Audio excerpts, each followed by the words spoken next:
Pois agora a gente está transmitindo só para a plataforma, né? Só para nós, não é para um público, é para o percurso, e a gente também está gravando para a gente ter esse material se precisar editar em algum momento. Gente, é um prazer estar com vocês num momento para a gente histórico, porque a gente está começando um novo livro, né? Então a gente tem já os encontros que a gente fala de Lacan, os encontros que a gente fala de Freud. Amanhã vai ter um encontro bem interessante também, que é junto com a Glaíse, para falar de um texto de Freud, mas hoje eu acho que é bem histórico para a gente, porque a gente vai trazer um autor que a gente ouve falar dele, a gente passa por ele, mas assim, a gente ouve poucos lendo ele. E aí o desafio que o Jorge topou, aceitou comigo e começou com ele, eu estava com isso no coração, e ele propôs, eu falei, juntou, casou, não teve jeito, né? De fato, a gente discutir como é que era o pensamento desse homem brilhante. Ele morre jovem, muito jovem. Se alguém disser que ele morreu velho, é mentira. Era um pouquinho só mais velho que eu, então ele era muito jovem. Eu sou jovem, então ele era muito jovem. Morreu aos 59 anos, né?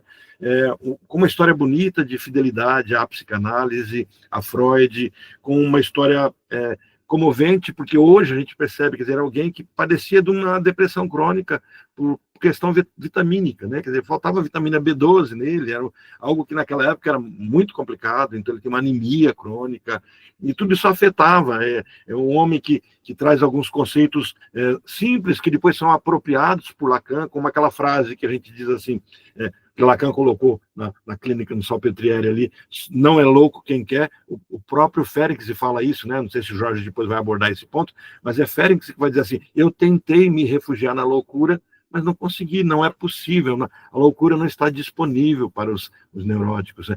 É ele que começa a denunciar os problemas da psicanálise nos Estados Unidos, vinculados à psicologia do ego, onde se dá muita ênfase a um ego coerente. Quer dizer, a gente está lendo os textos de Lacan, se contrapondo a isso, mas é um texto de 1938, 1940, a gente está falando agora, em 1929, ele começa a escrever esse diário, termina em 32, onde o Ferenczi está abordando isso. Então, assim, é um homem que falava do futuro, né?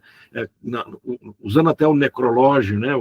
Quase que o epitáfio de Freud para ele, assim, Ferenczi nos tornou discípulos, né? Nos tornou alunos da psicanálise. Quer dizer, ele traz um outro horizonte. É o cara que chegava e diz assim, Freud, você tem que ser mais terapeuta, você tem que se importar com as pessoas, você tem que se incomodar que as pessoas estão sofrendo, tem que ser menos teórico, né?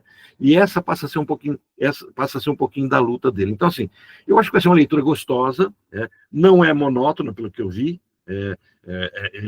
ele não escreve de forma sucinta, não é aquela coisa que vai amassando barro e vai empurrando, não, são muitos temas, né? Quem já deu uma folhadinha no diário clínico aí, percebe que a cada 2, 3 páginas é um tema novo, né? Ele já começa, semana que vem vai ser o nosso tema, né? Falando sobre a insensibilidade do analista, olha a cutucada, a denúncia, a insensibilidade do analista. 2 páginas depois ele está falando sobre a naturalidade e a honestidade do comportamento, depois pensar com o corpo e assim por diante, né? Jorge, começa você a falar um pouquinho, depois eu retomo também a partir do texto dele. O Férez, eu acho que ele é muito importante para a psicanálise contemporânea, porque o Férez ele vai trazer um nome que, se não me engano, se chama ambivalência. Que hoje nós encontramos os pacientes na clínica com seu eu totalmente deslacerado. Eles não conseguem elaborar. E parece que quanto mais jovem chega, mais nessa condição também chega. Então, às vezes, aquele paciente que chega na clínica, que ele vai começar a falar por você. Esses dias mesmo chega na clínica, o paciente começa a falar sobre a minha roupa. Olha, eu gostei de você. Ele não tinha como elaborar. E eu não ia fazer o corte. Falei assim, não, vamos falar de você? Não, vamos falar de você, você veio aqui para falar de você, mas ele não tinha essa construção. Então vamos sim. Você gosta de roupa assim? Poxa, legal. E assim, ele trouxe. E aí a gente começa a construir ali uma conversa, né? Eu sempre gosto de usar essa bolinha que alguém aqui me indicou, Mas eu encaro como eu, né? Trabalhar o eu, construir esse eu do paciente, essa elaboração. Né? Aí, ó, tá vendo? Se a gente entra direto na elaboração, esse paciente não vai alcançar isso, né? Então, nós temos uma clínica hoje que as pessoas estão fragmentadas, o eu fragmentado. A gente precisa juntar, né? Por exemplo, hoje, cada vez mais, nós abrimos o jornal, os jornais, e nós vamos perceber surtos cada vez mais constantes. Né? Eu atendo bastante pessoas de RH, líderes. Eles falam, Jorge, olha, hoje tal pessoa surtou na empresa, hoje tal pessoa. E cada vez mais surto em família, né? Porque não aguenta elaborar, não aguenta. E o Férez, ele percebeu muito isso. Né? Então, ele começa a entender que o analista ele precisa também fazer parte dessa construção. Então, ele vai te fazer um convite, né, para que você participe dessa construção, para que o analista seja alguém ativo nisso, não passivo. Né? Então, eu acho que isso hoje para nós, e uma coisa que eu quero compartilhar com vocês, que eu percebi, que hoje eu estou entendendo o que a pandemia começou a fazer, o reflexo da pandemia. Por exemplo, vamos lá. No final do ano, eu fui viajar, não consegui. Estava lá na praia, os pacientes tudo desesperados, mandando mensagem. Dizendo, não tem como você ser um analista frio, de uma certa forma, e cortar. As pessoas estão sofrendo, estão mandando alguma mensagem. Você fala, não, eu não vou dar suporte, a gente conversa na tua análise. Difícil. Então, eu comecei a ver que um reflexo da pandemia, depois da pandemia, é as pessoas mais dilaceradas ainda. Quando sofre alguma frustração, quando sofre alguma angústia, elas não conseguem. Elas não conseguem. Então, né, geralmente eu falo assim, ó, quando um paciente entra em contato comigo, o que eu faço? Eu dou uma revisadinha na consulta que nós tivemos, em algum ponto. Eu não vou elaborar uma outra coisa, mas eu vou dar um ponto ali de apoio, né? Porque já tem alguma coisa sendo feita. Então, é necessário. É um reflexo até pós-pandêmico que começa a acontecer. Tá? E o analista vai ter que lidar com isso. Eu Então, gostei dessa expressão sua, e eu acho que ela transmite bastante da essência dessa postura, ser um ponto de apoio. Porque parece que começou a surgir uma leva de psicanalistas, não começou a surgir agora, né, mas assim, pós-Freud, de medo de interferir. Sabe essa asepsia?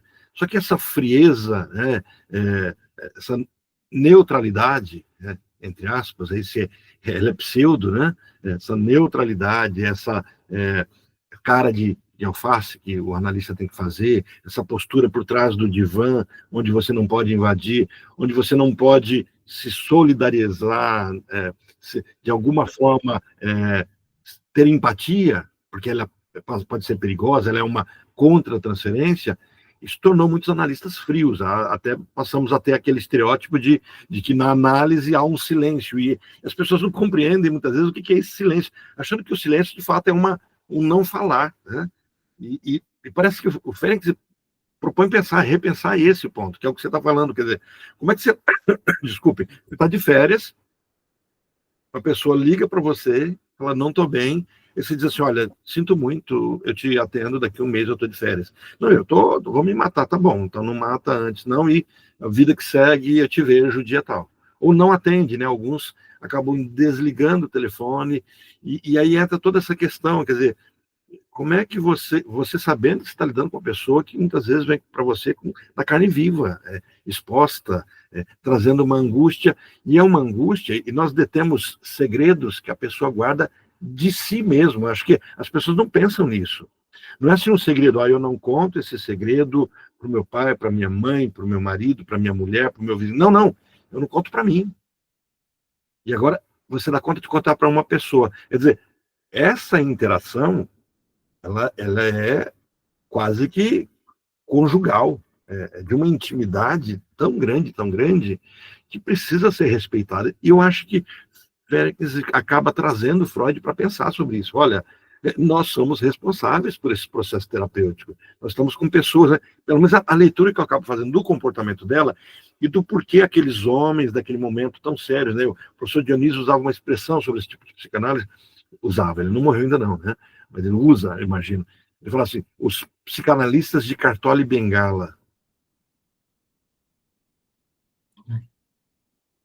E é muito importante entender assim, né? A gente entender que a empatia, às vezes, hoje é um termo muito, às vezes, controverso, que a gente precisa entender o que é empatia. Empatia não é você entrar no lugar do outro, é você estar ajudando a permitir que o outro seja o outro. Quando você ouve o paciente, quando você está ali para apoiar, você não está entrando no lugar do outro e se perdendo na vida dele, tomando decisões por ele, mas você está apoiando para que ele possa ser ele. Ele não está conseguindo ser ele.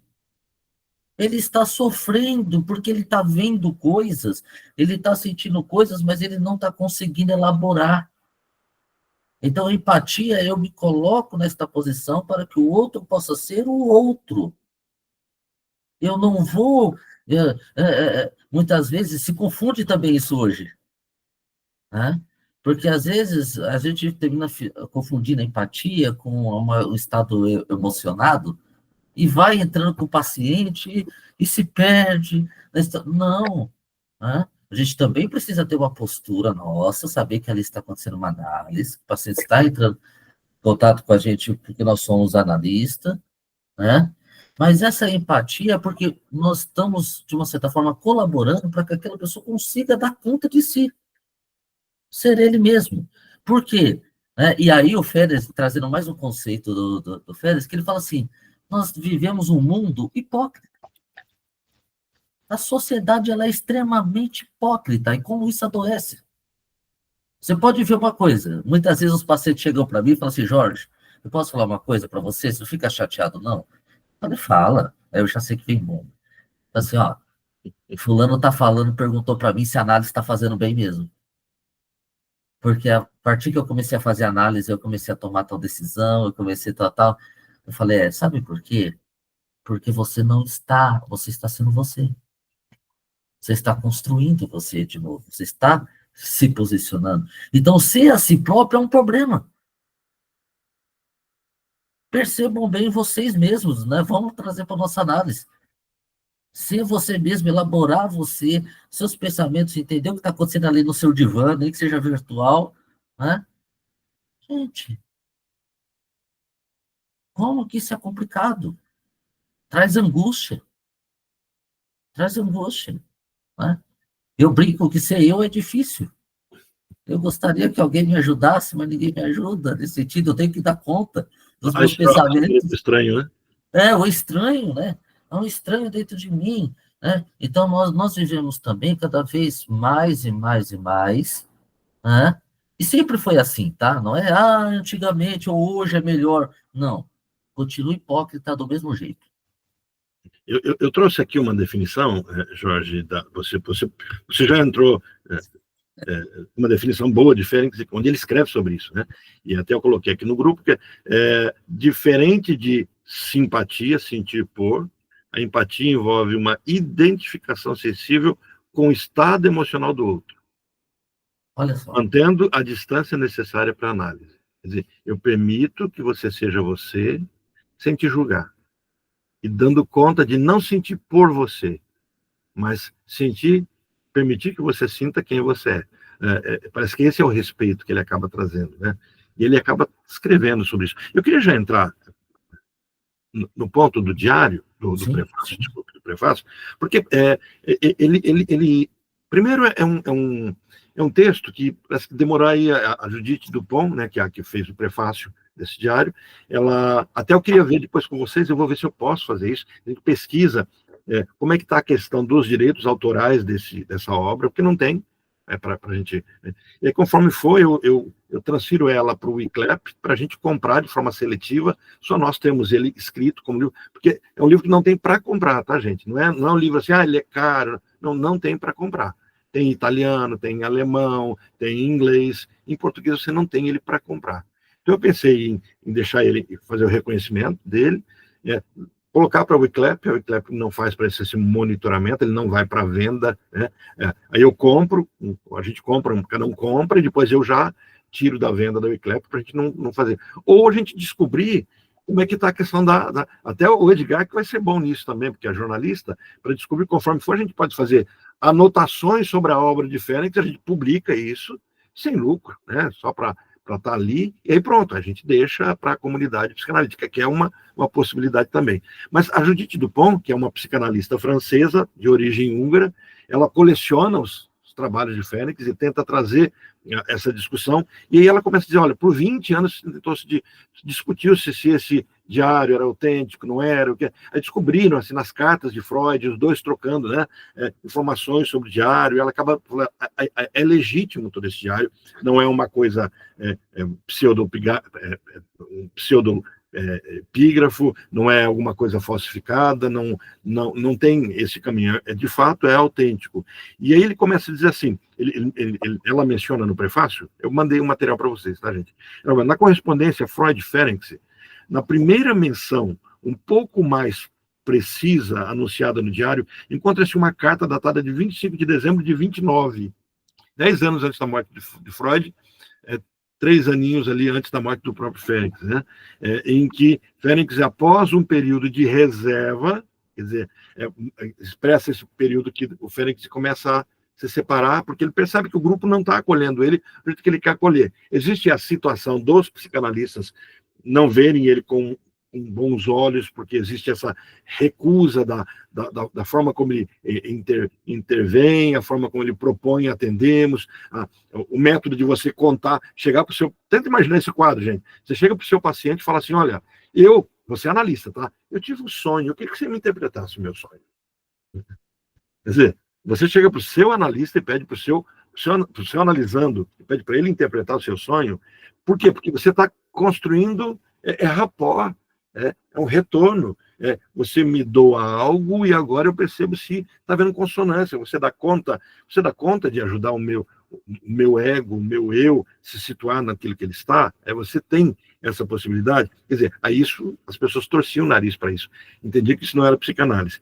E aí ela diz assim, ao invés dos problemas da política interna do movimento psicanalítico, Félix falando com ele, meu interesse voltou-se para coisas muito mais importantes.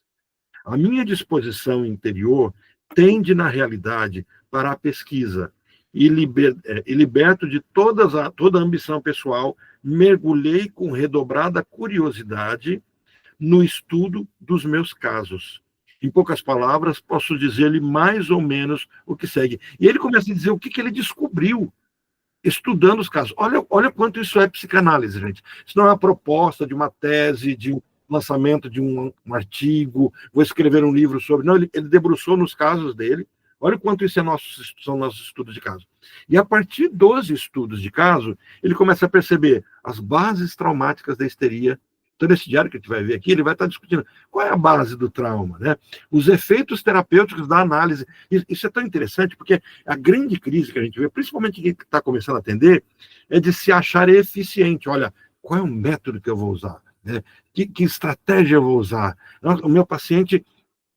ele precisa vir com um problema, eu preciso entregar uma solução para ele. Olha o peso. Ele diz, não, você só precisa ser uma outra pessoa ali para dar conta. Olha o processo da empatia, né? Dar conta e estar conta. Ele diz assim, nos casos em que conseguimos chegar aí com êxito, o paciente e eu, o efeito terapêutico foi muito mais importante.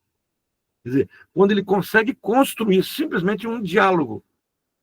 Então, o processo terapêutico, nessa perspectiva do Fênix, não é de você usar estratagemas, uma técnica sofisticada, um método maravilhoso, de um curso que você fez com um cara que é o top, né, das galáxias, aquela situação. Não, você deu conta de... Vou brincar aqui, tá? Aí eu vou puxar a sardinha para o meu lado. Você tomou um café com ele. Você deu conta de falar de futebol, se ele gosta de futebol. Se deu conta de falar de tricô, se alguém que faz tricô. Se deu conta de falar de culinária. Edgar, puxando a sardinha agora para o seu lado, né? Trocar uma receita de bolo, dele falar, olha, eu vi o seu bolo ali. Quer dizer, quando você faz essa construção, é o que ele diz, isso já produz efeito terapêutico. Isso é tão forte que agora saíram estudos da neuropsicologia, que o pessoal está apelidando de neuropsicanálise, mostrando que simplesmente isso, o fato da pessoa saber que ela tem com quem falar dos problemas, isso já gera dentro dela um processo de autocura. Não é a psicanálise quem cura, ela constrói um poder. É o que o Ferenc estava falando. Freud não, Freud está usando um método, Freud um médico, tá, Ferenc também era um médico, mas assim, Freud está lá testando os métodos, ver se dá certo, construindo termos, né? Em muitos casos, tive que chamar de volta para um tratamento casos já curados, quer dizer, o cara já estava bem e ele chama de volta para bater papo. E aí ele percebe que as bases da histeria, ele diz assim, em todos os casos onde penetrei em profundidade suficiente, encontrei as bases traumáticas histéricas da doença. Ó, em todos os casos onde penetrei com profundidade. Como é que se penetra com profundidade? Se não permitindo que a pessoa construa esse estranho, que é estranho a ela mesma. Essa parece que é a proposta dele, né? A opinião crítica que durante esse tempo foi me criando em mim é que a psicanálise pratica de um modo excessivamente unilateral análises de neuroses obsessivas ou análise de caráter. Olha a crítica. Quando ele faz essa crítica, ele chama quem para a briga? Os psicanalistas. Dizendo assim, ó, vocês estão muito laterais, vocês vão com uma postura, com um diagnóstico, esse é o caminho. Negligenciando a base orgânico-histérica da análise. A causa disso reside na superestimação da fantasia e na subestimação da realidade traumática da patogênese. Aí, um quarto ponto, eu já passo a palavra para você sobre esse ponto, Jorge, ele diz assim, as experiências recém-adquiridas, embora remontando quanto ao essencial das coisas antigas, recaem também, naturalmente, sobre certas particularidades da técnica. Certas medidas demasiado duras devem ser suavizadas sem perder inteiramente de vista a intenção educativa secundária. Então, ele constrói essas 4 discussões a partir dos casos clínicos, parece que é o que ele vai trazer nesse diário clínico, segundo uma análise aqui da Judith Dupont, base traumática das histerias, das neuroses, né? Os efeitos terapêuticos do simples fato de construir esse local de empatia. A crítica aos psicanalistas que achavam que eles eram detentores de diagnóstico, né, de soluções, né? E a particularidade dessa técnica em que você não se firma sobre o ego, se firma na criação desse ambiente. Jorge. Fiz 2 observações aqui, que é muito importante. A gente vê diretamente isso na clínica e é o que o Ferenczi sempre estava falando. A primeira é, o analista precisa doar algo. Há algo que o analista doa. Oh, isso, você está me lembrando Lacan. Não, olha o quanto, porque é que no bate-papo entre o Jorge é o. Se os lacanianos puros escutarem o Jorge, eles vão perseguir o Jorge, vão lacrar ele. Que ele disse que o Lacan clonou, não é clonou a palavra, né, Jorge? Colou, bebeu da fonte bebeu da fonte e não contou muito bem, né? Mas não podia, porque o Ferenczi, se você colocasse o nome do Ferenczi, era complicado. Então, o Lacan... Ele era o Winnicott, né? O Winnicott, então, é Ferenczi. Pode continuar, Jorge. Eu só queria destacar esse ponto, porque o que você acabou de falar é um dos temas, uma das coisas que a gente está lendo no Lacan, no livro dele, sobre a questão do tratamento. O analista, ele dá algo. Lembrando que quando você atende um paciente, você está atendendo a infância dele. Você está atendendo a infância. Né? Eu acho engraçado porque, assim, né, gente, eu sou assim, eu tenho 1,70 m, né? Então, aí de repente chega aquele paciente, né? Esses dias foi muito engraçado, de 1,90 m, aquele baita, Jorge, e me dá um abraço que quase me cobriu todo, né? Porque viu algo para dar. Vi algo. As pessoas chegam até nós porque eu não estava atendendo aquele de 1,90 m. Estava atendendo a infância. Às vezes a pessoa chega com uma armadura, porque tem um trabalho, tá correria, né? Eu lembro de uma paciente que sempre chegava lá e fazia análise, não porque eu tenho uma correria, eu trabalho no ramo farmacêutico e tal, mas era infância, não era aquela pessoa que resolvia coisas fora do Brasil, não sei o quê. Infância. Então, o analista, ele precisa doar algo. Para cada paciente, perceba uma coisa, cada paciente que você atende, existe uma doação específica. Cada paciente vai querer algo, né? E é necessário que se dê esse algo que necessita. A gente não pode confundir outra coisa. Necessidade é uma coisa importante, né? Não é fazer os caprichos, mas a necessidade. Então, há uma necessidade que se chega pedindo na clínica, olha, eu necessito, eu necessito.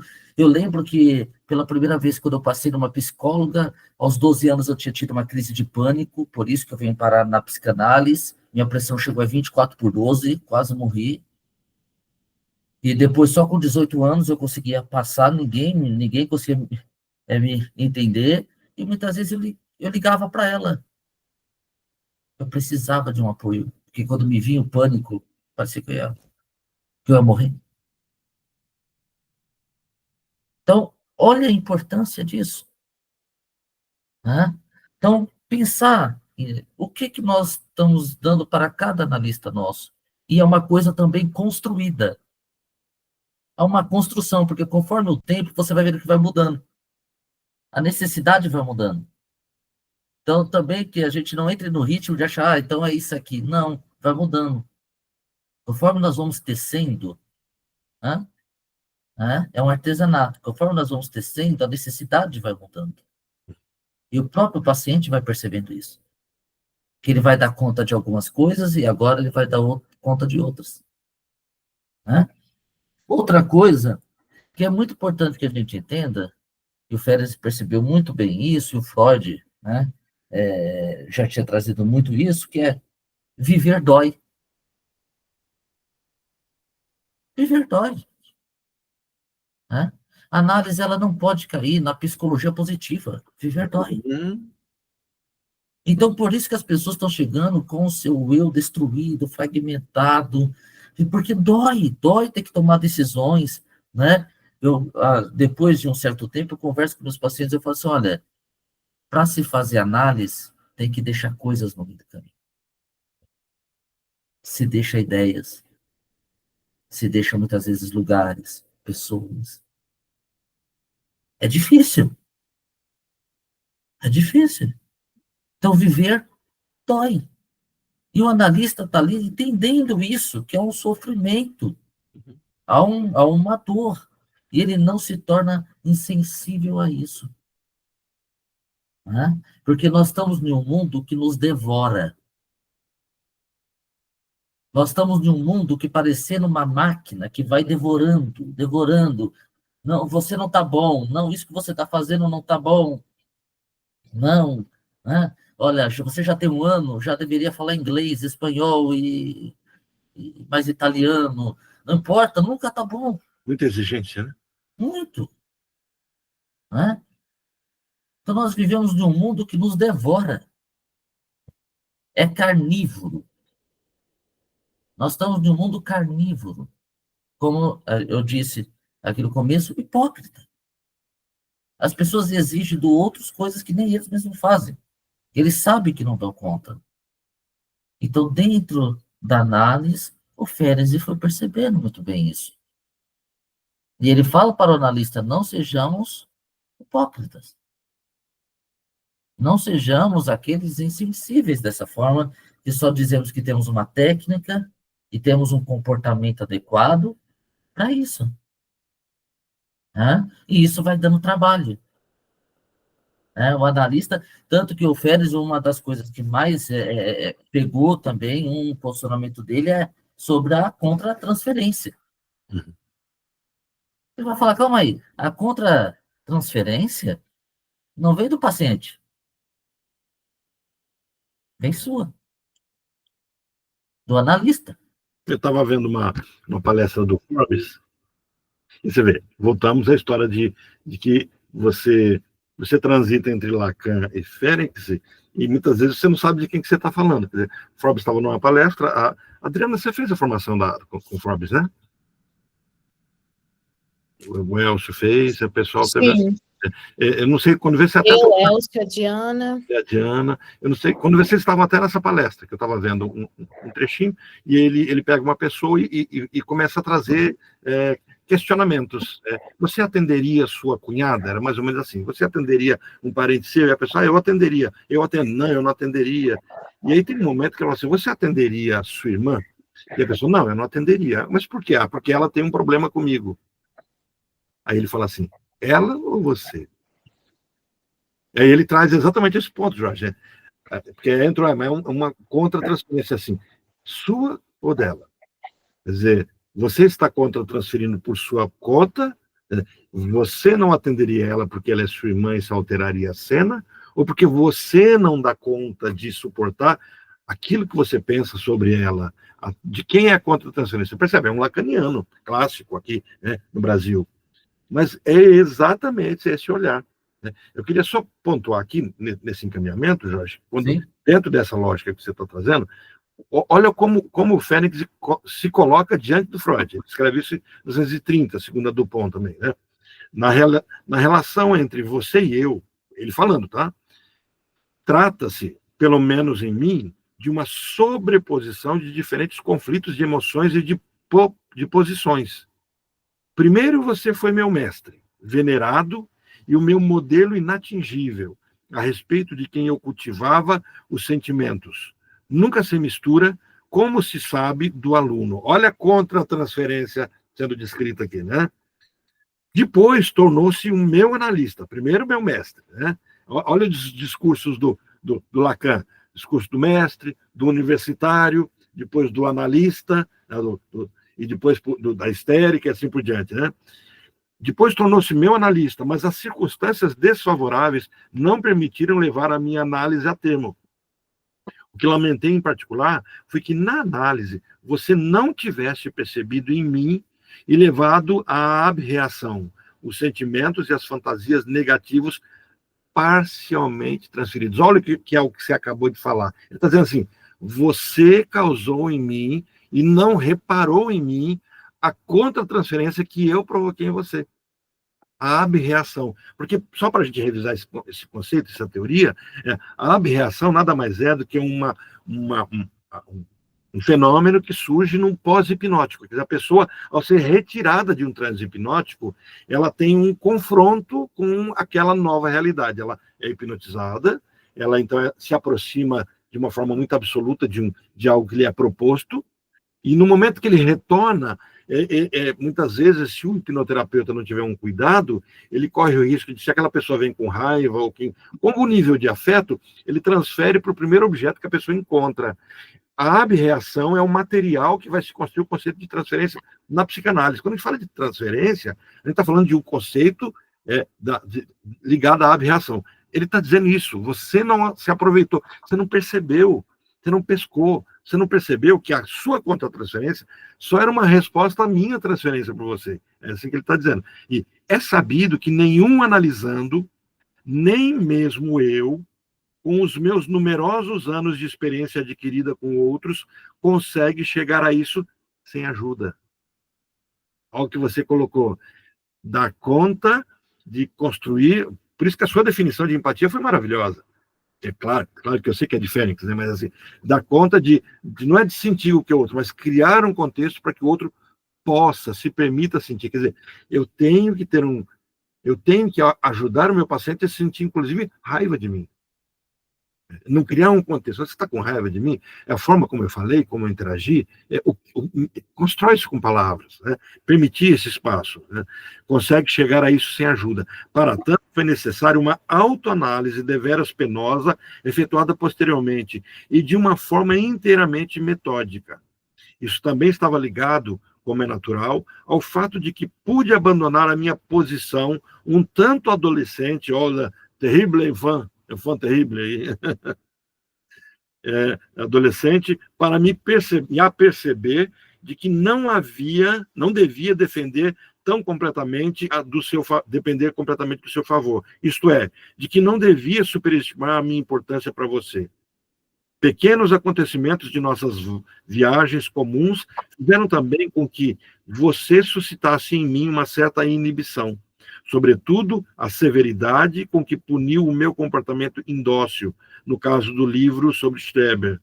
Ainda agora, me pergunto, a doçura e a indulgência por parte daquele que estava investido de autoridade não teriam sido uma atitude mais justa? Olha, ele está reclamando para Freud, dizer, você não podia ter me tratado melhor? Olha a contra-transferência do Freud, incitada pela transferência com ele, e ele cobrando, você não podia ter construído comigo um contexto mais amistoso, me aceitado melhor nos meus defeitos? Porque na psicologia do ego, ela é ortopédica. Você pega o indivíduo, né, esse sujeito alienado do próprio desejo, você corrige ortopedicamente. Aqueles sapatos que os meninos usavam antigamente, aquelas botinhas para endireitar o pé, né? Eu, quando era criança, era doido para ter uma botinha daquela. Eu não tinha pé torto, né? Olha o que é a cabeça da criança. Aquelas criancinhas que tinham um pezinho torto, vai lá no ortopedista, usava aquela bota, nossa, eu achava linda, né? E ainda bem que eu não precisei usar, né? Mas, assim, a psicologia do ego, ela é ortopédica. Ela, olha, o certo é isso, vamos corrigir agora a sua postura, seu ego está fraco, vamos fortalecer o seu ego. Olha só, Jorge e colegas, como é que isso tem a ver com tem a ver com essa psicologia tão forte hoje, positiva, o TCC. Olha como que ele é prático. Eu sei o que é bom para você, eu te ajudo a reconhecer o momento difícil que você está vivendo, e a partir desse reconhecimento eu vou dizer para você como é que você pode melhorar. Aí o terapeuta é aquele com ar de eu sei o que é bom para você. E ele está dizendo assim, você só precisava ser empático comigo. Você só precisava me ver. Eu existo, estou aqui com as minhas falhas, e isso passaria a ter um processo curativo, né? Antes de eu passar para outra citação dele, eu queria que você falasse um pouquinho sobre esse ponto, porque já é o que você estava falando da contra-transferência. O Freud, eu acho bem interessante quando a gente... Eu gosto de fazer muito essa fusão aqui. Freud e o Férez. Se você lê O pessoal de inveja vai mostrar as suas obras completas do Férez? Aqui, ó. Aqui, ó. Todas. Por quê? Se você for ver tanto o Férez e o Freud, eles se ferem, de uma certa forma. Você está brincando com o nome dele? É verdade. Saiu uma coisa da linguagem, né? Mas é assim. É um ato falho? Não, é um ato falho. Uma questão, um erro de linguagem. Mas ficou interessante, né? Ficou, né? Porque, assim, o Férez, ele caiu, de uma certa forma, dentro de um ideal do Freud. Freud idealizou o Férez. Férez era um gênio da psicanálise. Férez e Freud gostaria que o Férez fosse da família dele, casasse com a filha.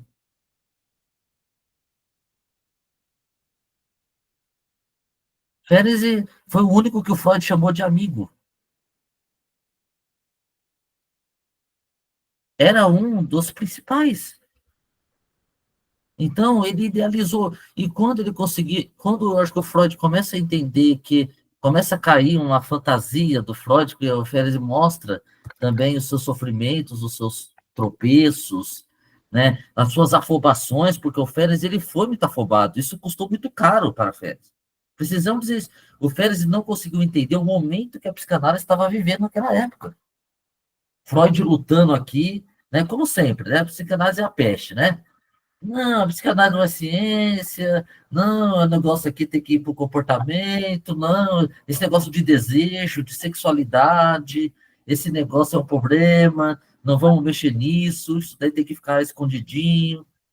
Então, o Freud estava ali tentando dar conta, teoricamente ali, falando da fantasia, né? E o Férez, muitas vezes, ele vinha com uma coisa afobada, E o Freud, espera um pouquinho, ele pá. Aí ele lançava. Isso foi também uma coisa que comprometeu muito, né? Então, a idealização de Freud comprometeu também o relacionamento dele com o Félix. Né? Isso é uma coisa que acontece muito, né? Quando você tem ali algo para oferecer, muitas vezes as pessoas terminam te colocando em juízo muito forte. A foto dele. Aí, ó, né? Outra coisa, gente, bastidores fofoca, né? Chegaram o Férez e ficou sem falar com o Freud. Olha só, né? Como volta a infantil, né? Duas personalidades da psicanálise, né? Férez fica sem falar com o Freud por um tempo, depois ele escreve para Freud, todo chateado com você. Eu falei, mas por quê? Disse, não, porque me contaram que você disse que eu pareço um prematuro. A minha aparência é uma aparência de um prematuro, de um bebê prematuro. Quer dizer, chamou de feio, resumindo. Né? E o Férez não fala, não vai para conversar com o Freud, ele fica chateado, se fecha, né? Mas, gente, tudo isso nos aponta uma coisa: nós somos humanos. Mas só, porque eu não sei se o pessoal pegou o que você está falando, na completude disso. É porque ali, que nós até conversamos sobre isso, né? Ele não foi apurar com Freud, ele ficou magoado, deduzindo que era verdade e ficou mal entendido. O quanto isso é do obsessivo, né? Quer dizer, você falou mal de mim, mas por que não falou comigo que eu falei mal de você? Eu não falei, né? Não, mas me contaram, eu não quis nem. E olha só, um relacionamento tão profundo, né, que se nós formos ver aqui, o Ferenc, né, trocou de cartas com Freud 1.200 cartas. Gente, isso é conversa. Isso é conversa, não é cartinha de uma página, não. São cartas, conversas, né? Então, assim, isso mostra também o quanto o analista tem que participar dos grupos, conversar, fazer sua própria análise, participar de supervisão. Tanto que o Férez entende isso, né? O Férez, ele fala assim, Freud, para formar um grupo de analistas, passa ele com vocês. Todo analista precisa passar e ter a sua supervisão. Isso veio do Férez. A supervisão, quem teve um olhar de supervisão foi quem? Férez. Ele trouxe, precisa supervisionar. Né? Porque ele sabe. Então, Seria um desperdício de talento permitir que Freud só continuasse atendendo a população, enquanto que outras pessoas que estavam bebendo da fonte, que era o Freud, não tinham acesso. Quer dizer, o Freud atendia neuróticos, construía sua teoria, e os neuróticos estudantes não tinham Freud, exceto nos textos, podendo ter ali a supervisão direta com ele, né? Surge a questão quando o abandono junguiano, né? A turma ressuscita Jung, esquece que Jung e Adler abandonam Freud e jogam ele para piranha, as piranhas questionam a teoria dele, sabendo o tempo todo qual era a teoria dele, agora resolvem trazer tudo isso, e aí o Ferenc está exatamente nesse bojo dos que estão do lado de Freud, fecham com ele, né? Então a gente tem ali o Otto Henke, o Félix e o Ernest Jones, essa turminha toda que está ali, fala, estamos juntos, né? Surge ali os Anéis do Poder, né? O Senhor dos Anéis com os Anéis do Poder, né? Será que fizeram o Senhor dos Anéis pensando em Freud? Eu tive essa curiosidade, não pesquisei não, né? Porque o Freud é o Senhor dos Anéis. E o Férez, ele vai para cima, né? Tanto que ele tem no volume 4 dele, eu acho, que ele escreve sobre o Jung, né? Ele vai para cima. Ele ataca? Ele ataca. Ele vai destruir o Jung em muitos posicionamentos. Né? Quando o Jung ataca a sexualidade, ele vai colocar ali, se você for ver, é um texto muito difícil. Né? Sinceramente, eu não consegui ler. Eu li 2 páginas e estou remoendo para entrar de novo, que dói. É denso, né, o texto dele. É denso, não é? Se você pega ali 2, 3 páginas de um capítulo, mas você precisa dá uma esticada, porque parece que ele, tipo um leite condensado, está muito adensado. É diferente de Freud, né? Porque Freud, ele descreve tantas vezes, ele tem tanto interesse que você entenda ele busca exemplo, né? E Fênix, não, ele diz assim, pá, pá, pum, aí você... Eu senti essa densidade dele, não é um texto que você consegue ler com fluidez. Você teve Não, essa sensação também? sim, muitas vezes você precisa voltar, perceber, né, ler o Freud, entender o que está falando dali da teoria do Freud, né? E esse texto que ele vai rebater o Jung, então, é uma coisa muito forte. A gente vai chegar. Né? O Jorge tinha pretensão inicialmente, pessoal, da gente ler as obras completas do Fênix. Eu falei assim, isso aí não é nenhuma pós-graduação, já é quase que uma vida, né? Aí eu falei assim, vamos começar nos diários clínicos, né? Mas a intenção do Jorge era pegar de ponta a ponta a obra completa dele. Alguém ia falar alguma coisa? Não, eu com minha empolgação, eu falei, tô dentro. Ah, tá ótimo. Gente, só voltando aqui para o texto, ele diz aqui assim, ó, Fênix agora que errou, acha agora que errou ao hesitar tanto para comunicar suas novas ideias a Freud. Olha o que tem a ver com o que você mencionou agora há pouco, né? Quando surge esse... então disseram que você falou que eu sou feio, né? E aí, mas por que não me perguntou para ver se eu falei, né? Então, ele parece que tinha essa timidez, né? Chega até ao ponto de criticar, inclusive de aconselhar. Aí a frase do Fênix. Não compartilhe, por exemplo, de sua opinião, segundo a qual o processo terapêutico seria destacável ou sem importância. Algo que poderia ser deixado de lado por nos parecer menos interessante. Também eu me senti frequentemente fed up a esse respeito. O que é fed up? Agora que eu quem pode ver para a gente a tradução dessa expressão? Mas superei esse movimento, e posso informá-lo com alegria que é precisamente aí que aparece toda uma série de problemas sob uma outra luz, mais nítida, talvez até mesmo o problema do recalcamento. Edgar, o que é FEDAP? Se não for te colocar em saia justa sobre isso. Eu perguntei a Edgar, porque Edgar é professor de inglês também, né?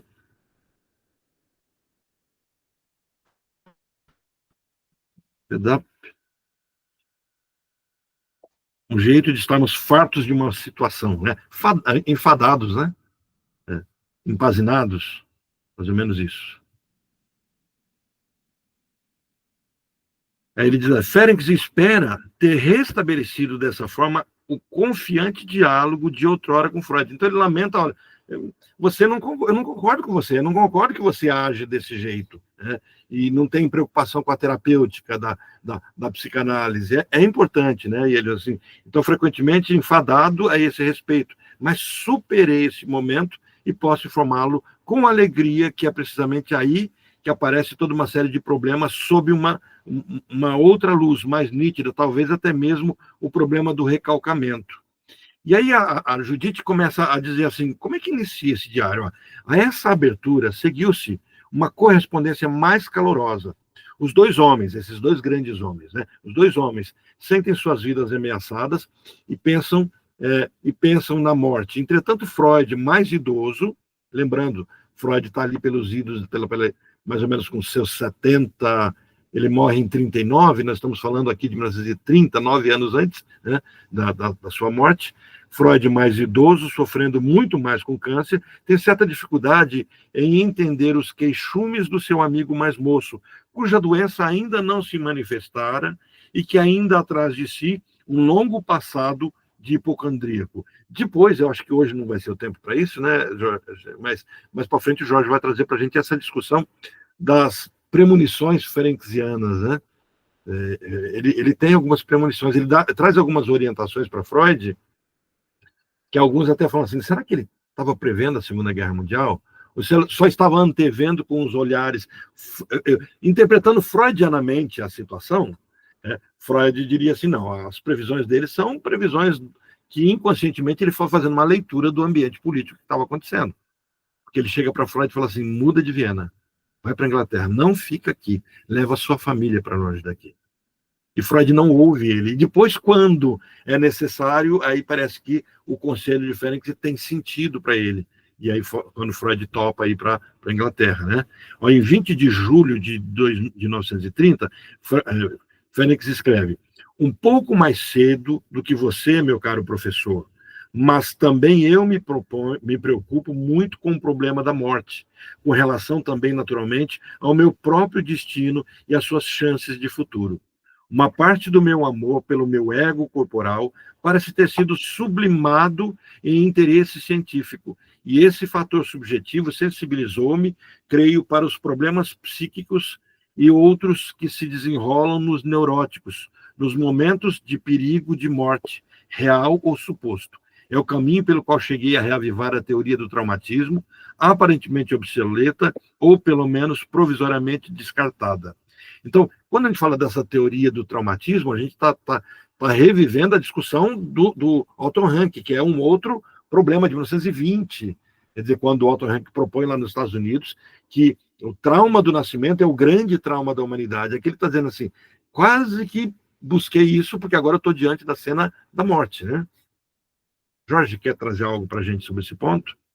Sim, eu acho que o Ferenc, isso acontece muito, eu não sei se acontece com vocês, né? Gente, se alguém do grupo tiver alguma pergunta ou quiser falar algo, tá? O tempo Por todo, a favor, gente pode interromper, não tá? é palestra não, tá, gente? Interrompe aí pra gente conversando, né? Eu estou só Uma, fazendo o bate-bola com o Jorge, porque é aquilo que eu brinquei com vocês.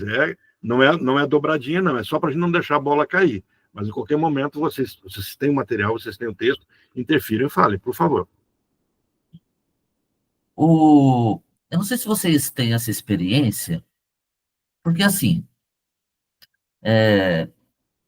a minha clínica, ela chegou aonde eu comecei a trabalhar mesmo, foi quando eu comecei a trabalhar com casos muito difíceis. E um foi falando um para o outro. Eu comecei a atender na sala de casa. Não tinha ali, eu falei, deixa eu começar a atender, e foi indo, né? Mas toda vez que eu vou atender um paciente, eu estudo sobre o caso dele também. Eu tento me conectar com a história dele. Eu abro a ficha, eu tento olhar, tento fazer algumas anotações, para ter essa conexão. Quando, às vezes, o paciente chega, e às vezes aquela conversinha introdutória, parece que eu falo algo que ele fala assim, nossa, você estava comigo nessa semana? Você estava comigo nessa semana? Você é bruxo? Hã? Falei, não, mas é porque a conexão com a história. E o Férez, ele fazia muito isso, então ele lia conectado à história. E isso vai trazer muito, você vai ver que a sensibilidade, quando você coloca o intelectual com a sensibilidade, é algo muito poderoso. Você consegue entender muita coisa. Quando você está ali trabalhando o intelectual, seu, tentando ali entender algumas coisas, tudo, e tendo uma sensibilidade, isso já tinha algo muito poderoso. E Férez percebeu isso, né? Só que ele não sabia muito dizer. Ele falou, será que é telepatia? Será que a gente consegue, né, entender, né? Ah, aí, ó. É isso aí, né? É Porque bem isso. isso é transferência, né? É estudar com transferência, né? Quando você estuda com transferência, quando realmente você está envolvido, e o Férez era alguém que chamava você para se conectar realmente. Não existe analista por metade. A gente deve caminhar com intensidade, caminhar para isso, né? Analista por metade é aquele que se entrega, não, o analista está sempre pensando um pouquinho ali dentro da análise, ele está sempre querendo ler alguma coisa, ouvir alguma coisa, pensar no paciente que está atendendo. Então, ele vai se envolver. Quando você se envolve, acontece isso.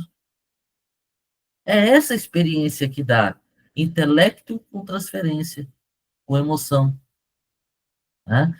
E você vai ver que isso é muito importante, porque às vezes às vezes eu faço algumas supervisões, e às vezes o analista chega, olha, eu não sei o que fazer, eu não sei como dar conta, a pessoa está lá na minha frente, ficou em silêncio. Se conecta. Se conecta. Né? Como um dia eu estava com uma paciente tão silenciosa e adulta, eu já falei, e agora? Eu peguei uma folha, a folha me salvou. Aí, desenha aí. Ela falou, vou desenhar então. Aí ela vai lá, pega uma folha totalmente em branco e faz bem aqui no cantinho, aqui, uma casinha e uma casinha de cachorro e deixa a folha toda em branco. Aí eu perguntei para ela, mas por que você não usou a folha em branco toda? Ela falou, porque você não mandou. Aí a gente começou a conversar sobre isso. Mas é essa dinâmica. É isso que a gente tem que ter. Mas é essa conexão, porque não tem uma, uma fórmula. Porque, gente, nós estamos lidando com o inconsciente. O inconsciente... Olha, esse domingo, eu fui assistir uma peça muito importante, que eu quero já... Aliás, a autora tem até falado um pouquinho lá na Casa do Saber, que se chama assim, A Alma Imoral. É totalmente o Ferenc. A alma imoral, quando ela começa a trazer essa peça no teatro, ela vai falar assim, sobre o inconsciente, que é totalmente algo que foge da civilização, que foge dessa coisa que é cartesiana, né? Então, ter essa conexão ela é muito importante. E toda hora a clínica nos convida a isso. Né? A clínica nos convida a isso hoje. Qual é a nossa conexão com a clínica? Né? Então, dá para ter essa antecipação, muitas vezes, quando você tem essa transferência, quando você se envolve. Então, gente, se envolva. Você está me lembrando aqui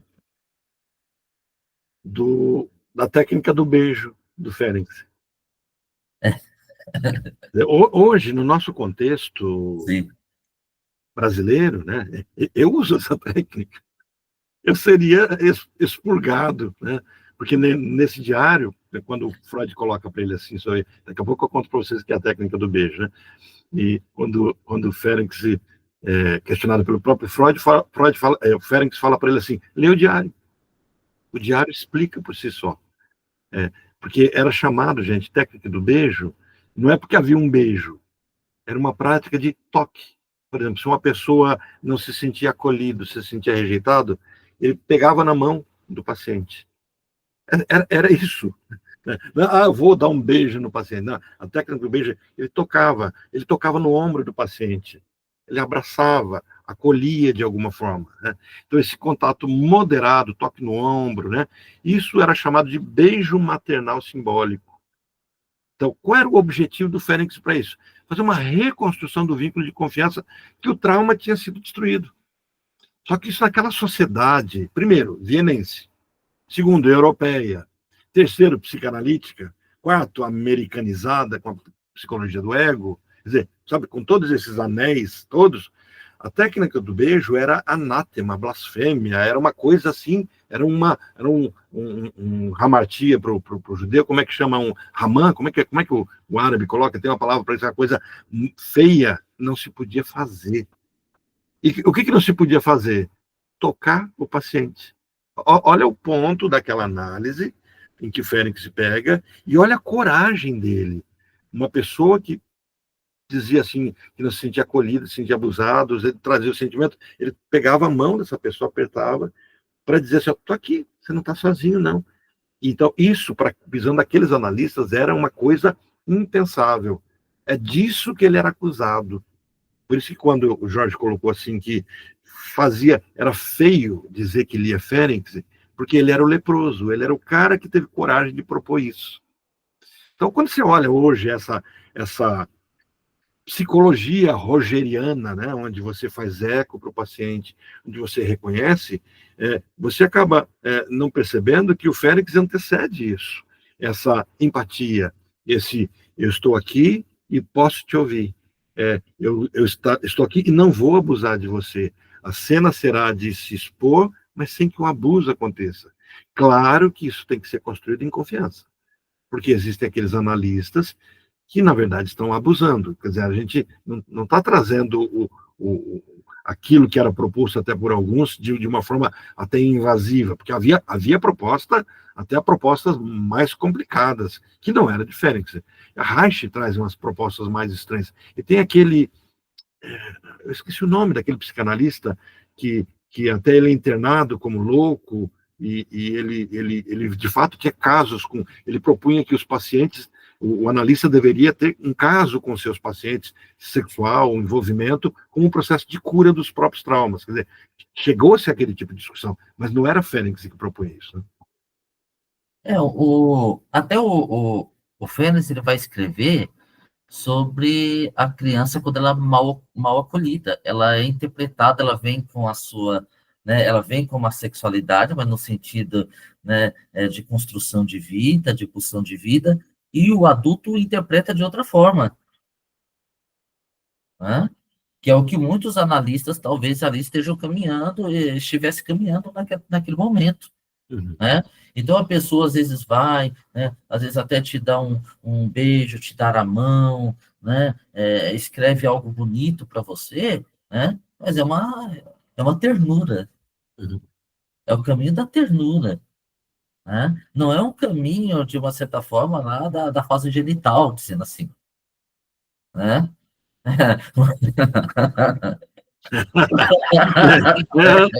Ana está dizendo aqui, um psicanalista estilo João de Deus. Não. Apesar que existem, Ana. Existem, inclusive, propostas teóricas para isso. Né? A proposta da comunidade de Osho, né? Não que o Osho defenda ser o terapeuta nesse formato, mas assim, existem algumas terapias que não são da psicanálise, nunca, né? Mas assim, existem propostas desse nível. Gente, onde o tântrico pode acontecer. É isso que eu ia falar. Eu já vi psicanalista dizendo que é psicanalista tântrico. Já vi isso. Meu Deus! Pelo amor de Deus! Porque diz que os tatos do corpo elaboram, tal, gente. Isso é Não, isso não é loucura, né? psicanálise, né? Não é essa a proposta, né? Ferenc, quando faz essa proposta, e é importante nessa nossa aula introdutória a gente trazer esse ponto, porque alguns vão torcer o nariz. Ferenc, aquele promíscuo, aquele que desvirtuava a psicanálise com a técnica do beijo, né? Aí você vai, técnica do beijo, então tinha um beijo na sessão? Não. O beijo havia toque. Então, as críticas, né, as grandes críticas que surgiram se convergiam em basicamente três. Primeiro, risco de confusão de papel. Que é uma pessoa, né, que não está fragilizada no seu ego, agora o outro toca ela, e toca de forma terna. Não estamos falando de erótico acontecendo, se é que a gente pode dizer que alguma coisa não é erótica, né, mas assim, não erótico no sentido, né, que vocês compreendem. A sexualização da relação analítica. Então, essas são as críticas que são feitas. E outra, a violação do setting tradicional. O que é o setting tradicional? Distância, né? E muitas vezes o uso até do divã para manter essa distância, onde a fala é livre e o analista não presencia face a face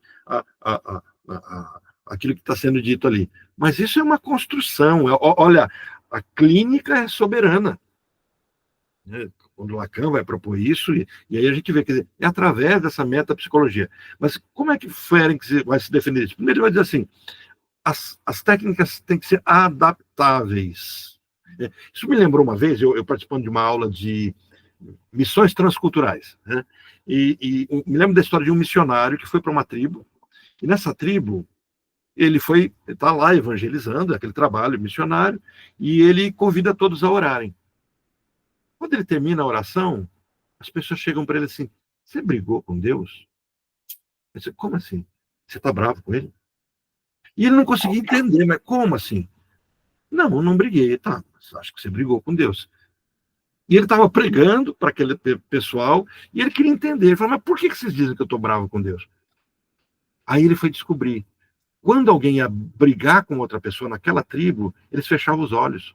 Então, eles falavam com o olho fechado. Então, esse gesto de fechar os olhos para falar implicava assim, eu estou com raiva de você. E aí, ele, naquela tribo, quer dizer, a gente tem o costume de fazer uma oração, alguma coisa fechando os olhos, naquela cultura não se podia orar com os olhos fechados.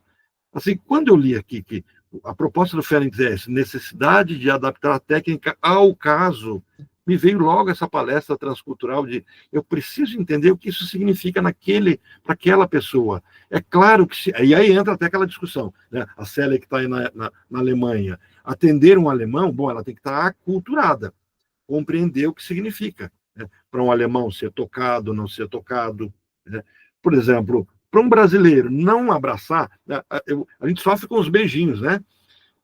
Um beijinho, 2 beijinhos ou 3 beijinhos? Quantos beijinhos a gente dá quando cumprimenta a pessoa, né? O beijinho é um beijo no rosto ou aquele beijo no ar, né? É um no ombro, na história beijo no ombro, né? Quem que canta? É a Valesca? Beijinho no ombro. Quer dizer, o que é de fato aquele beijinho assim, no ar? Percebe? Isso é cultura, a forma francesa de se cumprimentar, a forma japonesa. Eu tenho um paciente oriental que ele chega, né?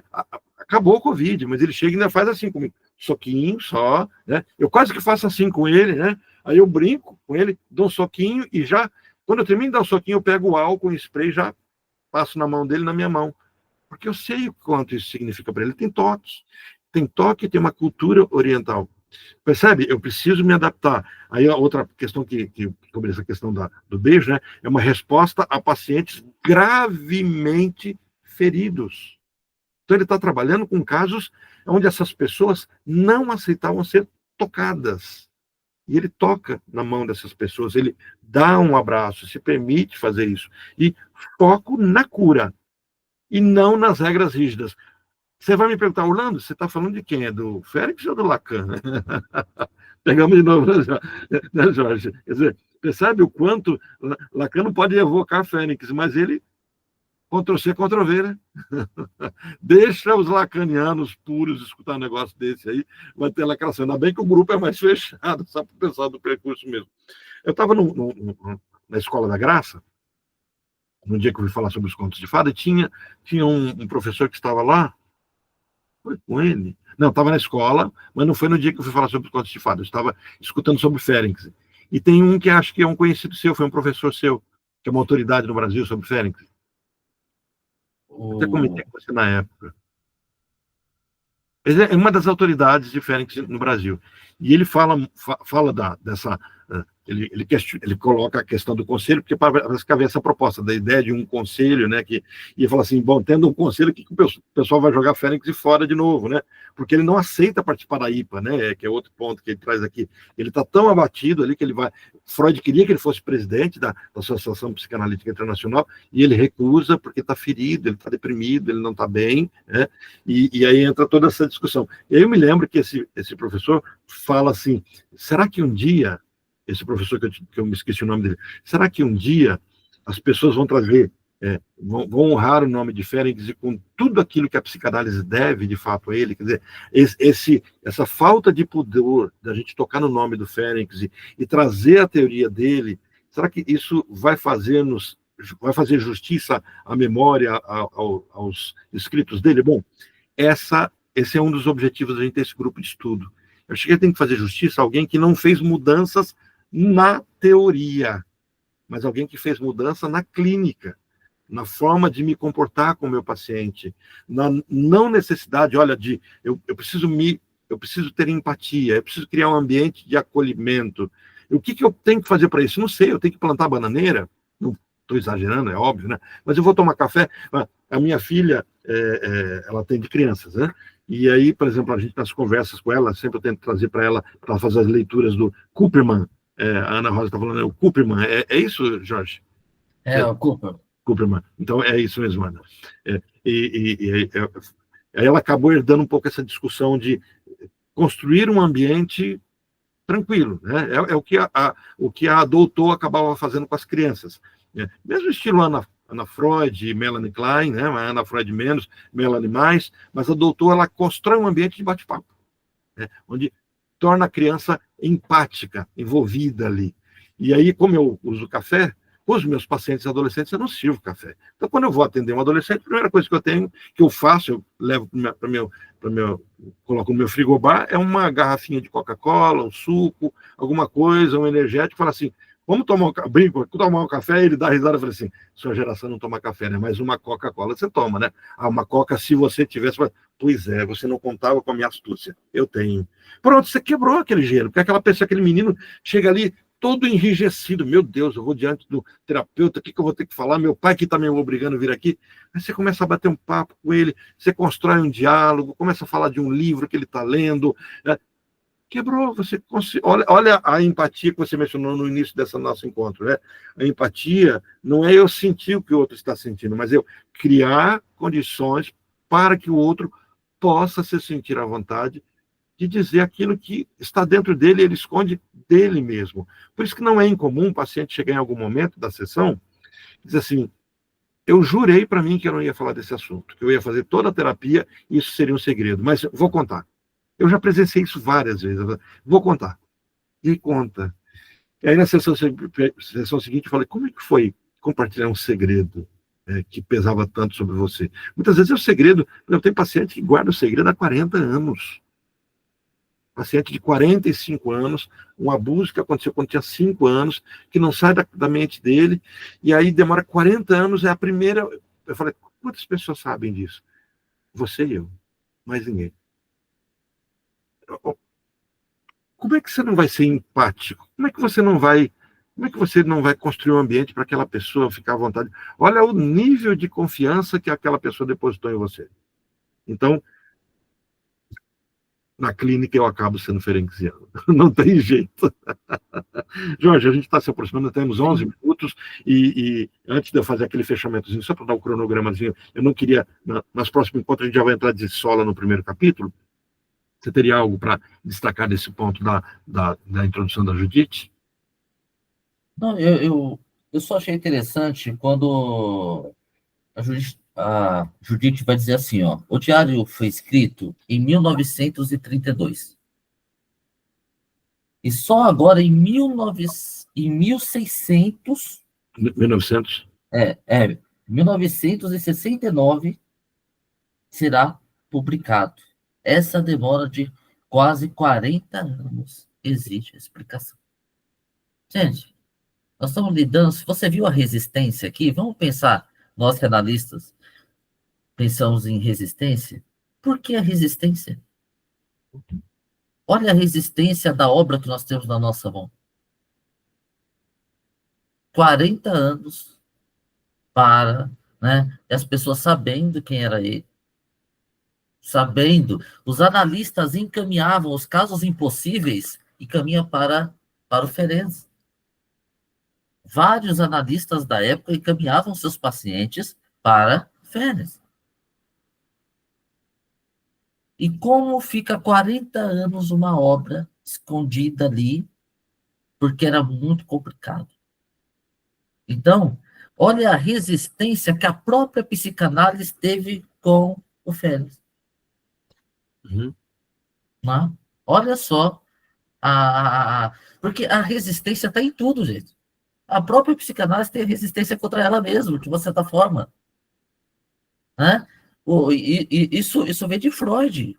O Freud vai dizer, olha, o próprio paciente resiste, existe uma resistência a ele, à própria mudança dele mesmo. Então, o paciente chega lá na clínica e fala assim, eu quero melhorar, eu quero deixar de ser isso, eu quero deixar... É mesmo? Não é fácil. Uhum. Né? Há algo dentro dessa pessoa que nega, há algo que estaria apegado aos anéis ali, há muitas coisas que estão dentro daquela situação. Então, só para que o grupo, né, venhamos ter noção, nós estamos lidando com uma obra que os próprios psicanalistas resistiram, no mínimo, há 40 anos. Isso nós estamos só falando para ser lançado, fora depois de ser lido, de ser entendido. E o que o Laplanche vai dizer que a psicanálise, o pai da psicanálise moderna é o Ferenczi. Laplanche. Você vê. É bem isso. O Edgar deu uma cutucada aqui, né, Edgar? Assim, diz que tem um invejoso inglês aí que estava interferindo na história, né? O Ernest Jones estava rondando tudo ali, né? Sim, e foi por conta da Ana Freud, né? E foi um paciente, né? de Férez, e assim, ele foi cruel com o Férez, né? Ele conseguiu colocar o Férez na condição de louco, né? Só que ele só não entendeu que o louco é um elogio. O louco é aquele que acertou o caminho. Inclusive, esse diário a Judith coloca ele é uma declaração de sanidade mental, né? Usou como sanidade, né? Fala assim, eu não estou louco. Tudo que eu falo está baseado na minha clínica, está baseado naquilo que eu proponho, naquilo que de fato é a psicanálise, nessa compaixão, nesse olhar sobre o outro, na cura que advém desse método maravilhoso. E sabe o que eu acho muito, muito interessante? Eu sou extremamente antissectário. Deixa eu explicar o que eu quero dizer por isso antissectário. Às vezes você está numa associação, você está num grupo, você está num grupo de pensadores, e você não tem que concordar com tudo. Não tem. Eu posso estar, vocês podem estar aqui e, por exemplo, falar assim, Orlando, você está usando muito preto, vamos começar a usar um colorido aí. Pode olhar para o Jorge e falar, Jorge, você está de colete, na próxima vez você vem de camiseta. Né? E tudo bem, e aí a gente vai olhar e falar, que legal, né? Mas eu me sinto bem com essa roupa, e o Jorge também me sinto bem, e o outro, e sabe, fechou, tá tranquilo.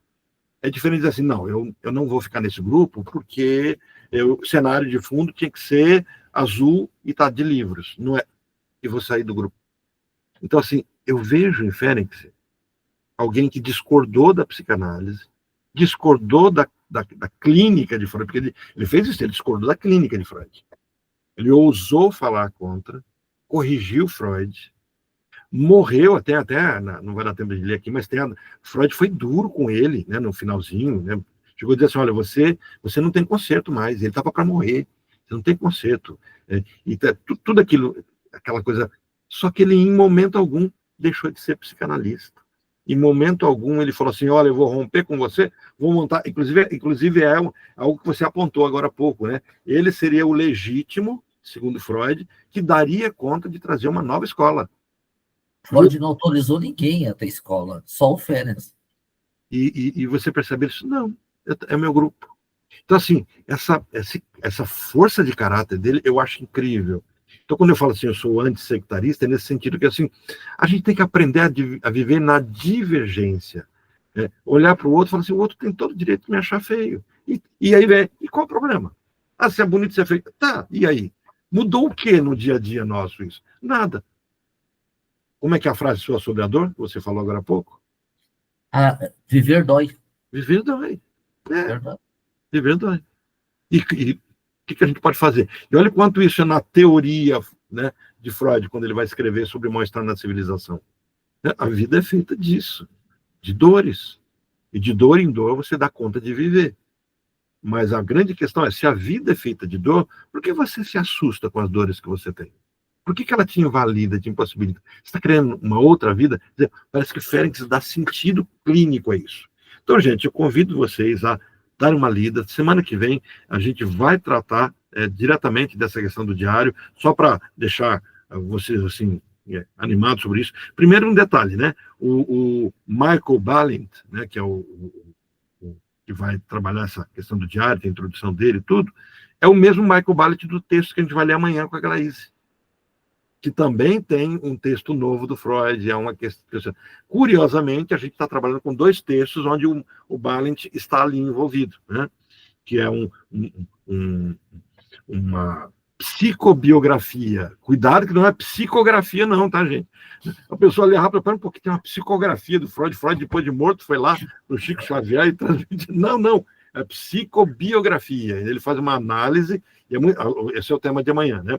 É muito interessante, porque na psicobiografia, Freud faz o que ele fez com o Schreber, o que ele fez com Davi de Michelangelo, Moisés de Michelangelo, o que ele fez com Moisés e o monoteísmo, de construir uma história a partir do que ele ouviu, ele vai fazer isso com o presidente americano. É bem interessante, para o presidente Wilson, né? Mas olha só o que a gente vai discutir na semana que vem. A insensibilidade do analista. Ele já entra de sola, né? Ele já começa... O problema dele é com Freud. Então, a insensibilidade do analista. É o nosso primeiro caso. Depois a gente vai...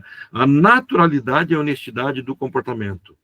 Pensar com o corpo é como a histeria. Olha, você não contraria a teoria. A teoria está todinha ali. Como é que ele traz isso para o lado clínico? Caso de esquizofrenia progressiva, análise mútua e limite de sua aplicação, atividade intelectual no momento de toda mudança física, continuação da análise mútua, sugestão, intimidação, imposição de uma vontade estranha, do tédio, recalcamento, conversão histérica, evidência da sua gênese quando do retrocesso catártico. A catarse acarreta a imobilidade. Como remediar? Um dilema de análise mútua, da psicogênese do choque psíquico, o propósito da afirmação do desprazer, limitações da análise mútua, a propósito da mutualidade, fragmentar. E aí ele prossegue. Se a gente fosse ler tudo aqui, é muita coisa, mas você vê que ele vai discorrendo esses temas de forma assim, 2, 3 páginas. É curto. Então, assim, é um tema denso, um tema complexo, mas que de forma... Por isso que eu falei, ele é um leite condensado. É que vocês não são dessa geração, né? Alguns talvez tenham visto. Quando eu era criança, morava na roça, cidadezinha pequenininha, eu tinha um paladar de gosto de leite que eu achava uma delícia. Eu nunca descobri que leite era aquele. Faz pouco tempo que eu descobri. Era leite condensado. Porque o leite condensado não foi feito para ser doce. Ele foi feito para conservar o leite numa época que não tinha a pasteurização. Então, o que se fazia? Pegava o leite condensado, colocava na água e fazia um copo de leite. E eu tomei várias vezes, quando criança, esse copo de leite, que era uma delícia. Eu carregava. Um dia eu fiz, não tinha leite, fiz... Falei, gente, esse é o sabor do leite da minha infância. Descobri sem querer. O Fénix é isso, é um leite condensado. Você põe na água, mexe e dá um copo de leite. Com 2 colheres, talvez, da teoria que ele nos traz aqui. Jorge, você fecha para a gente? Bom, gente, convidados para a próxima semana, né? A ser analistas afon-terribles, provocadores, trazendo a peste. Freud está com Férez nos Estados Unidos, fala assim, eles não têm noção. Nós estamos trazendo a peste. Lógico que ele só poderia falar isso para o Férez mesmo, né? Sabia que o único que poderia carregar a peste. Então, sejam jornalistas que se mexam, que convoquem, né? Empáticos, e vamos para cima. A Ana fala algo aqui para você, Jorge. A Ana, deixa eu ver aqui. Vocês ainda ouvirão falar muito desse grande psicanalista. Ele fala isso no túmulo. Maravilhoso. É isso mesmo. Né? E realmente, olha como o Freud estava, né? Fazendo uma porque hoje, o que mais fala, que eu estou terminando a pós, né? Já estou fazendo o TCC da PUC, e só fala de Férez lá. Freud antecipou isso. O Edgar pediu a palavra. Não, apertei o botão errado aqui. É só para dar parabéns mesmo. Edgar, pesquisa para a gente essa possibilidade de se esse texto está livre para a gente publicar ele, fazendo com notas. A gente faz umas... Qual é o texto, Orlando? Diário Clínico. Diário Clínico do Fénix. Tá. Ele é da Martins Fontes. Só que não tem... A última edição, ela é de 1990, a primeira edição aqui, só teve essa edição. Então, ela já tem 30, essa que eu mandei para vocês, tem 35 anos. Tá, joia. E quando vê, a gente descobre o que está acontecendo, por que está parado, e a gente vê se dá para fazer anotações, né? Porque eu imagino que o direito autoral já foi. Já foi. O que a gente tem é um texto, que a gente tem que ver se a Martins Fontes detém alguma coisa dela, se não, a gente pode usar esse texto sem que pague, eu não sei, eu sou zero nisso, não sei nada, né? E quando vê, a gente faz anotações, né? Notas e a gente coloca as anotações, lança ele pela Wiclap, vai dar lá uns 50, 60 reais esse livro aqui, e a gente tem ele físico, vai ser interessante. Legal. Bom, gente, parabéns, Jorge. Obrigado. Que eu tenho o prazer de ouvir você. Muito obrigado, viu, Edgar?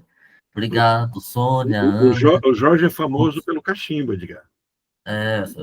Eu vi no começo. É o cachimbeiro, né? É o cachimbeiro dele. É a marca dele. Eu já me deu vontade de falar, olha, eu quase já falei, acho que eu vou comprar um cachimbo e deixar ali, porque ele tá começando a querer fazer um discípulo aqui. Faz que nem eu. A erva, como é que é? A erva aromática, colocar ali. Estudou com Saci, não foi? O do Saci é diferente. O do Saci é diferente. É o pito. É o pito, né? Gente, eu nem às vezes, quando eu estou em consulta ou aqui no grupo, eu nem uso tabaco, eu coloco camomila, umas coisas. Aqui tem o filtro, você queima e você fica com gostinho na boca, você não precisa estragar o seu pulmão, não, fica à vontade. Oh, gente do céu, tá explicando. Entendeu? Aqui, ó, eu coloquei camomila aqui dentro do filtro aqui, queimei, e aí de vez em quando eu só faço assim, porque reacende o gostinho. Aí você faz camomila, erva cidreira, você fica gostoso.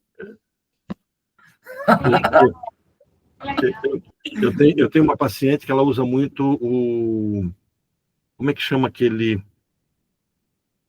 Não é o rapé fumo, é o rapé indígena, não sei se vocês já viram, que é uma forquilha.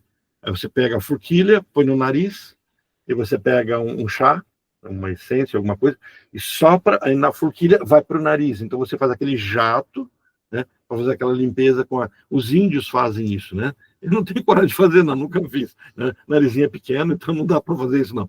Mas os índios fazem isso, e eu tenho uma paciente que ela sempre faz esse trabalho com ela. Ela conta de vez em quando, fala assim, um dia eu posso ter coragem, se eu for lá para a tribo indígena, ou não.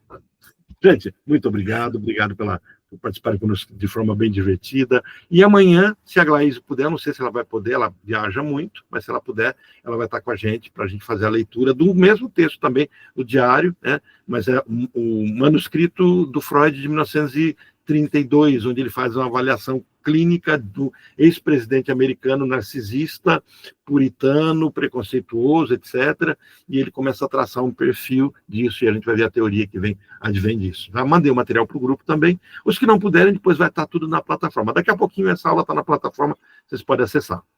Ok? Bom, gente. Todo o livro que eu mandei, não gostou, Célia? Está em dupla versão. Tem alemão. Sim. Aí fica. Mas aí depois o povo, senão o povo vai querer ficar lendo em alemão, Célia, e não vai dar certo. Eu já mandei também só em português, né? Porque sabe que tem gente que vai ser curioso, vai ficar tentando. Só que não, né? Um abraço, gente. Até mais. Tchau, gente. Obrigado. Obrigada, gente. Obrigada, mãe. Tá bom.